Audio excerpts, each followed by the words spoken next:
बिस्मिल्लाहिर्रहमानिर्रहीम, अस्सलाम वालेकुम। मैं हूं फैसल अब्बास और आप देख रहे हैं मेरा यूट्यूब चैनल।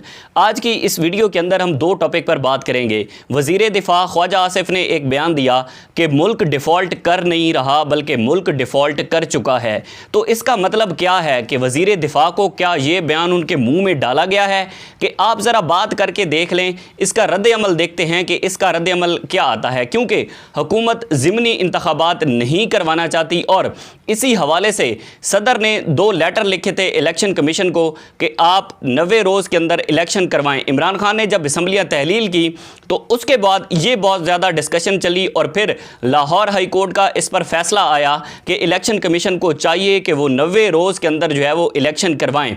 तो 90 रोज़ के अंदर इलेक्शन अब हो सकेंगे या नहीं, इस पर ज़ाहिर है PDM नहीं चाहती कभी भी कि वो इस 90 रोज़ के अंदर इलेक्शन हो, क्योंकि मुल्क में इस वक्त जो मुआशी सूरत हाल है, अब इलेक्शन हो उसके बाद फिर बड़ा इंतखाबात जनरल इलेक्शन हो, तो ये एक नामुमकिन सी बात है। सदर ने जब पहला लेटर लिखा चीफ इलेक्शन को तो उस वक्त इलेक्शन कमिश्नर की जानिब से या इलेक्शन कमीशन की जानिब से कोई जवाब नहीं आया। दूसरे लेटर पर जो है वो एक जवाब आया और सिकंदर सुल्तान राजा ने एक जवाब जो है वो सदर को 2 टोक पैगाम दिया। उस लेटर में क्या लिखा है वो आपको बताते हैं। इलेक्शन कमीशन ने सदर मुमलिकत को 2 टोक अल्फाज में कहा कि सूबाई असम्बलियों के आम इंतखाबात करवाने की जो तारीख़ है उसके ऐलान में सदर का कोई रोल नहीं है, यानी कि सदर के कोई इसमें किरदार नहीं है और इलेक्शन कमीशन इस हवाले से अपनी आइनी ज़िम्मेदारी से बखूबी आगाह है। यानी कि जब सदर ने लेटर लिखा तो इलेक्शन कमीशन का कहना था कि आप हमें लेटर ना लिखें, आपकी बड़ी मेहरबानी, इस पर हम अपनी आइनी ज़िम्मेदारी जो है उससे हम बखूबी आगाह हैं।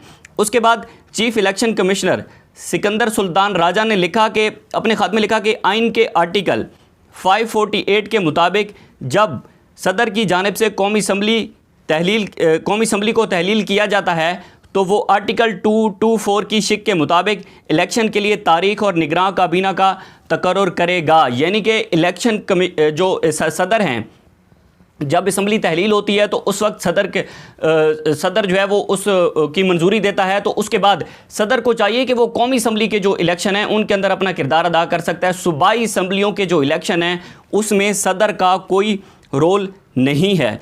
उसके बाद वो लिखते हैं कि जब एक सूबे का गवर्नर आर्टिकल 1053A के तहत सूबाई असम्बलियों को तहलील करता है तो वो असम्बली के आम इंतखाबात की तारीख़ मुकर्रर और निगरां काबीना का तकर्रुर उसका करती है। यानी कि जब गवर्नर के तहत सूबाई असम्बली तहलील की जाती है तो फिर इसके बाद जो इलेक्शन की तारीख़ का ऐलान करना होता है वो जो एक निगरां हुकूमत होती है वो करती है। अब निगरां हुकूमत इसका तकर्रुर करेगी कि कब इलेक्शन होने हैं या कब नहीं। एक बात तो बड़ी वाज़ेह है कि इस वक्त PDM इलेक्शन से भाग रही है और PDM के पास कोई दूसरा चारा भी नहीं है, क्योंकि मुल्क की जो मुआशी सूरत हाल है वो बड़ी गंभीर है।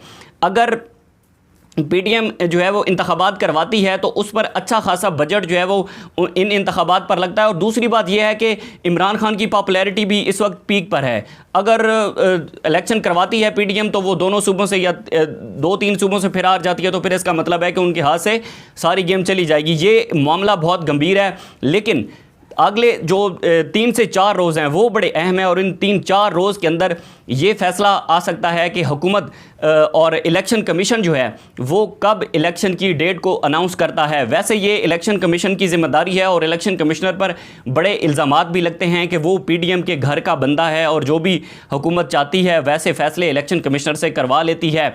इसी हवाले से फवाद चौधरी साहब ने जब इलेक्शन कमिश्नर को मुंशी कहा था तो उन पर भी मुकदमा हुआ था और उनको जेल जाना पड़ा था।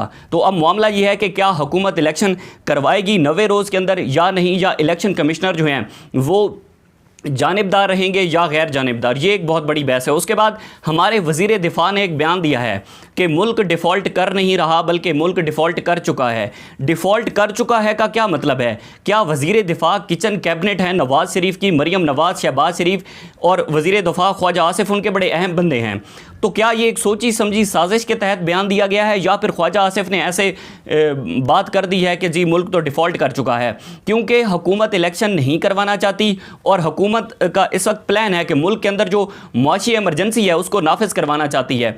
तो एक बयान दिलवाया गया है कि ज़रा ये बयान देकर देखें और उसके बाद देखें कि अवाम का इस पर रद्द अमल क्या आता है, ताकि अवाम इस बात को रियलाइज़ कर सके कि मुल्क मुकम्मल तौर पर डिफ़ॉल्ट कर चुका है और उसके बाद ये मुआशी इमरजेंसी लगा देंगे। मुआशी इमरजेंसी जब लगाएंगे तो पता चल जाएगा कि जी मुल्क में तो इलेक्शन नहीं हो सकते और मुल्क में पहले मुआशी बदहाली है, किस तरह से जो है वो फिर सारा बजट इलेक्शन पर 2-3 सूबों के इलेक्शन पर फिर बजट सारा लगवाया जाएगा।